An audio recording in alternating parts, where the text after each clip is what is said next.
আপনার নুন আনতে পান্তা ফুরায়, এখন কথাটা মাইন্ডে নেবেন না। আমি যদি শুরুতে একটা গাভী, দেশি গাভী না কিনা 5টা যদি গাভী কিনতাম, তাহলে এখন আমার খামারে আল্লাহর রহমতে হয়তো 3টা বা 4টা গাভী থাকতো। কিন্তু আমি শুরুতে যে ভুলটা করছি ভাই। আসসালামু আলাইকুম রহমতুল্লাহ। কৃষিতে সুখসর ইউটিউব চ্যানেলে আপনাদের সকলকে স্বাগত জানিয়ে শুরু করছি আজকের ভিডিও। মানুষ তো বিভিন্ন ভাবে খামার শুরু করে, এক এক বয়সের মানুষের জন্য এক এক ভাবে খামার শুরু করার দরকার। একজন ছাত্র যার হাতে সময় আছে, তার খরচ বহন করার মতো ওরকম অ্যাবিলিটি আছে, চাচ্ছেন খামার করবেন, সেক্ষেত্রে আপনি কিভাবে খামারের যাত্রাটা শুরু করবেন। মূল কথা বলার আগে আমার শুরুটা একটু আপনাদেরকে বলার দরকার, তার কারণ আমার অভিজ্ঞতা থেকেই তো আসলে আজকের ভিডিওটা তৈরি করব। আমি যখন শুরু করি তখন গরু ছাগল দুইটা নিয়ে কাজ করলো, আমার মনোযোগ ছিল হলো ছাগলের দিকে, যেটা আসলে আমার একটা বড় ভুল ডিসিশন ছিল।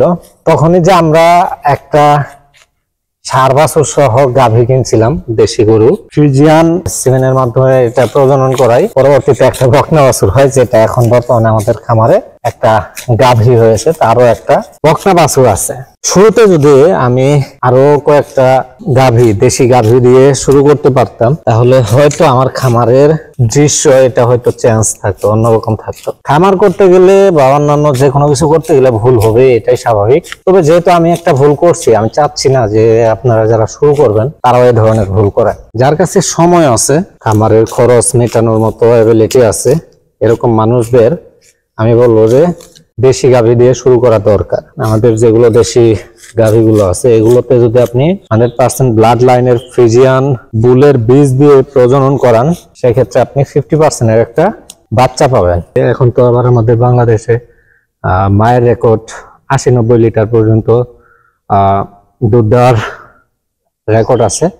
এই ধরনের বুলগুলো আমাদের বাংলাদেশে এখন অ্যাভেলেবেল আছে। এটা দিয়ে যদি আপনি প্রজনন করান, 280-82 দিনের মতো সময় লাগে। এই সময় পর যখন বাচ্চা দিবে, তখন আপনার যদি ভাগ্য ভালো থাকে তাহলে বকনা বেশি পাবেন। আর ষাঁড় গরু যে আপনার খারাপ ভাগ্য এমন না, ষাঁড় গরু কিন্তু আপনার 5-6 মাস খাওয়ানোর পর ভালো দামে বেচা যায়। এই যে বকনাগুলো, এই বাবার মায়ের যদি দুধ দেওয়ার রেকর্ড থাকে 60 কেজি, দুধ দেওয়ার রেকর্ড যদি থাকে 60 কেজি, আপনার এই বকনাগুলো নিচে 25 থেকে 30 কেজি দুধ দিবে। একটু চিন্তা করে দেখেছেন এই বিষয়টা? যদি আপনার টাকা পয়সা আরো বেশি থাকে, 10টা যদি বকনা গাভী কিনতে পারেন, দেশি গাভী, তাহলে 10টাতে বিজলেন 5টা বকনা, 50% এটা ধরলাম। এখন আপনার 2টা 3টা বা 5টা এরকম হতে পারে, বা 7টা এরকম হতে পারে।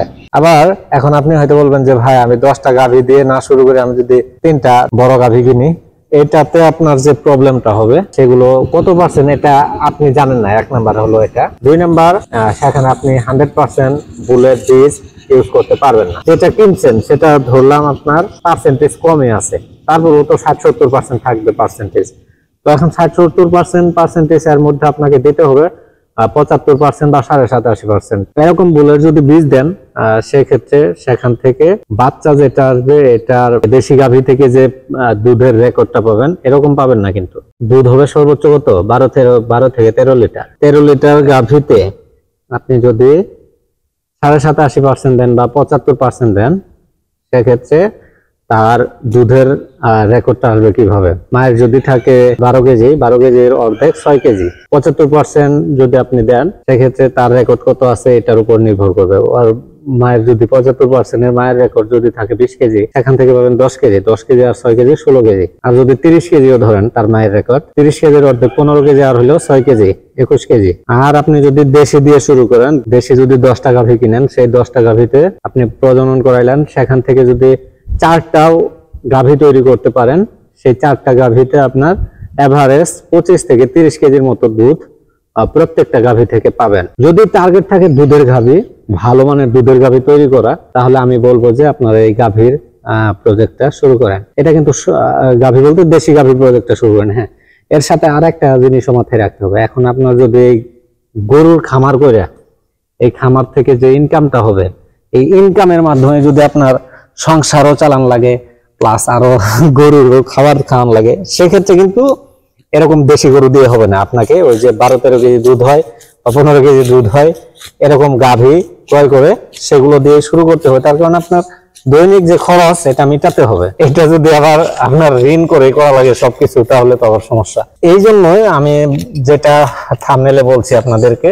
যারা ছাত্র আছেন, টার্গেট আছে দুধের গরু পালন করা, তারা চাইলে আজকে যে কথাটা বললাম এই কথাটা অনুযায়ী কাজ করতে পারেন। আর যাদের আপনার নুন আনতে পান্তা ফুরায়, এখন কথাটা মাইন্ডে নেবেন না, আমারও কিন্তু নুন আনতে পান্তা ফুরায়, এরকম যারা আছেন তাদের জন্য আসলে দেশি গাভী 10টা বা 5টা কিনে সেখানে 100% এর বীজ দিয়ে থেকে যে বাচ্চা হবে, এগুলো গাভী হবে, এত দিন পর্যন্ত ওয়েট করা আসলে তার পক্ষে সম্ভব না।